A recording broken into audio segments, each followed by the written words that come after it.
garde un souvenir très précis de comment j'ai appris les événements du 11 septembre 2001. On était au labo, c'était l'après-midi, j'étais en train de préparer la rentrée, et le téléphone sonne, et mon fils qui était en Angleterre me dit « Maman, ça va ?»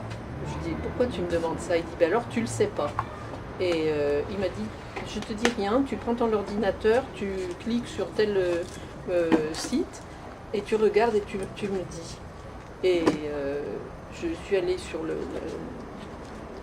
site qu'il me demandait, et j'ai vu en direct la deuxième tour s'écrouler, et puis le truc revenir en boucle. Et ma réaction a été de dire c'est le début de la Troisième Guerre mondiale, et d'aller le dire à mes collègues à côté. Et 10 minutes après, tout l'étage était en ébullition, et tout le monde était comme dans une fourmilière où tu as renversé de l'eau pour être poli. et je suis rentrée chez moi parce qu'au bout d'un moment c'était intenable de continuer sa vie de tous les jours. Et on a été scotché des heures devant la télé à regarder ce film en boucle sans tellement y croire, en se disant mais qu'est-ce qui va arriver, qu'est-ce qui va arriver. Et après j'ai trouvé qu'il y avait une impression de vide, de se dire mais et alors qu'est-ce qu'on fait, quoi, qu'est-ce qu'on peut faire.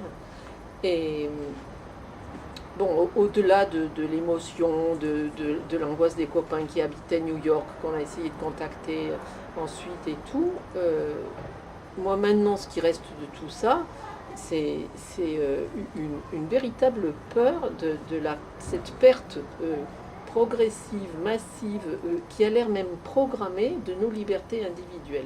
Je rentre des États-Unis, quand on a passé la frontière, c'était prise des empreintes des doigts des deux mains, photographie, des fouilles bon, extrêmement dures, et des copains du Canada ont même eu, eux, leur empreinte rétinienne prise. Donc on en est à un fichage massif de millions de gens comme il n'y en a encore jamais eu. Et qui va utiliser cette masse de données, qui va un jour nous enfermer dans un système. Et alors, le plus paniquant dans tout ça, c'est de voir que les gens s'y sont habitués, et qu'il y a très peu de gens que ça... ils sont irrités aux aéroports de perdre du temps, mais le problème de fond qui est, il y a cette base de données qui se constitue, il y a ces fichiers qu'on croise, et toutes ces caméras partout dans les rues...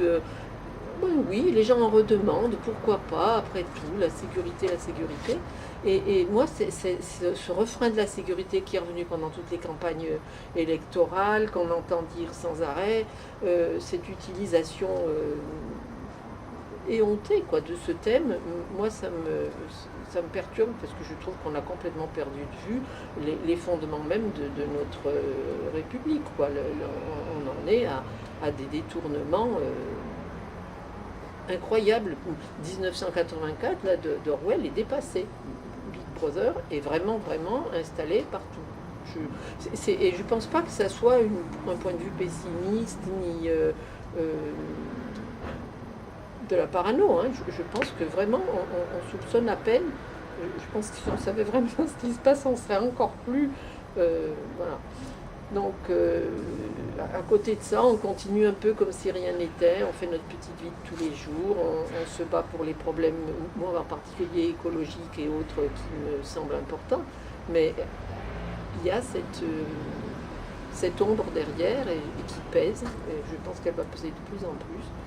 Et bon, peut-être que les cataclysmes économiques qui nous attendent à très très brève échéance rendront toute cette histoire très dérisoire, parce que les banques de données, il faudra que des énergies énormes les alimentent, que des gens soient payés pour les faire tourner, peut-être qu'on les utilisera pas, on peut aussi se dire ça, mais à côté de ça, il y aura d'autres problèmes. Et bon, et à côté de ça, je vais dire un truc politiquement incorrect.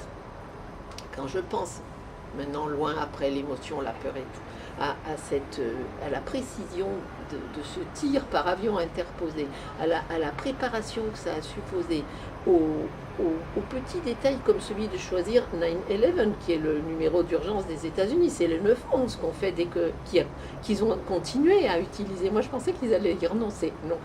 Je me dis quand même, il y a des cerveaux là derrière, et pourquoi sont-ils assez tordus pour utiliser ça? Mais il y a vraiment une organisation hallucinante, quoi.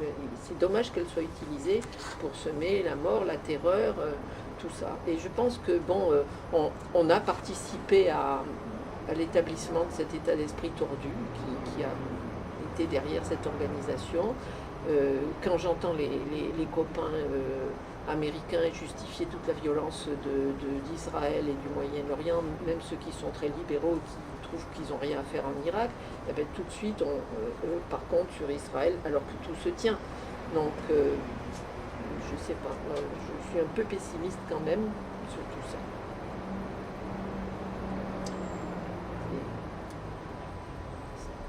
On ne peut pas y penser tout le temps, mais parfois quand j'y repense, je me dis qu'est-ce qui attend mes petits-enfants. And as I watch the drops of rain